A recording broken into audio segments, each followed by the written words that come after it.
안녕하세요. 저는 대한치매학회 기획이사를 맡고 있는 양동훈입니다.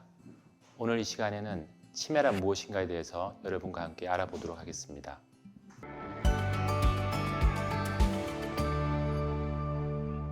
치매란 여러 가지로 정의할 수는 있지만 치매라고 쓰는 한자를 잘 살펴보면 그 답이 있습니다. 치자라고 하는 것은 알 치자에 병 역자가 있는 것으로서 아는 것에 병이 생긴다는 그런 의미를 얘기하는 것이고, 매자는 입구자 열십자는 아기를 형상화시키는 것이고요, 여덟 팔자는 포대기를 의미를 합니다. 그래서 포대기에 쌓인 아기라는 그런 뜻이죠. 그러니까 치매란 것은 아는 것에 병이 생겨서 포대기에 쌓인 아기처럼 변한다, 이런 의미라고 생각하시면 됩니다. 근데 영어로는 치매를 디멘치아라고 그렇게 얘기하는데요. D라고 하는 것은 어떤 정상적인 상태에서 벗어난다는 걸 얘기하고, 멘치아라고 하는 것은 마인드, 마음이란 뜻이기 때문에 정상적인 마음에서 벗어난다, 이런 뜻이니까 생각해 보면 치매라고 한자로 하는 것이 훨씬 더 그 의미를 잘 알 수가 있는 것이라고 생각됩니다. 우리가 의학적으로 치매를 정의할 때는 인간이 가지고 있는 인지 능력이 다발성으로 떨어질 때를 얘기합니다. 그러면 인간이 가지고 있는 능력은 어떤 것이냐? 첫 번째는 주의 집중력입니다. 그 다음 중요한 것이 기억력이고요.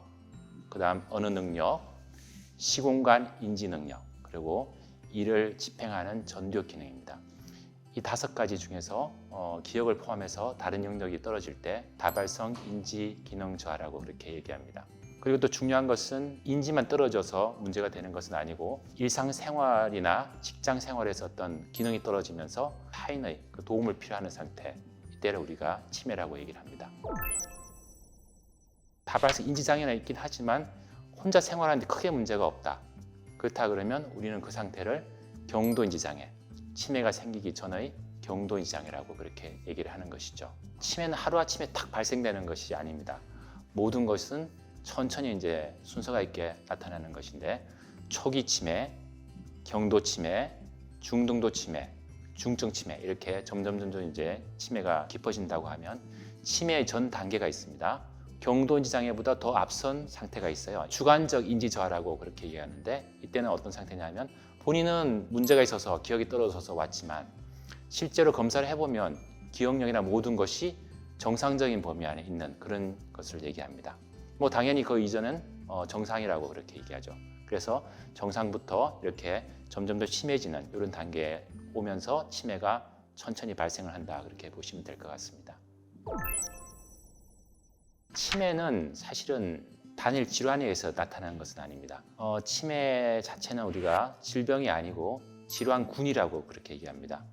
그 의미는 무슨 의미냐면, 여러분들이 열이 나서 병원을 찾아갔을 때 우리가 열을 일으키는 원인들이 편도에 있는 염증일 수도 있고요, 방광염증일 수도 있고, 이렇게 다양한 병들이 있습니다.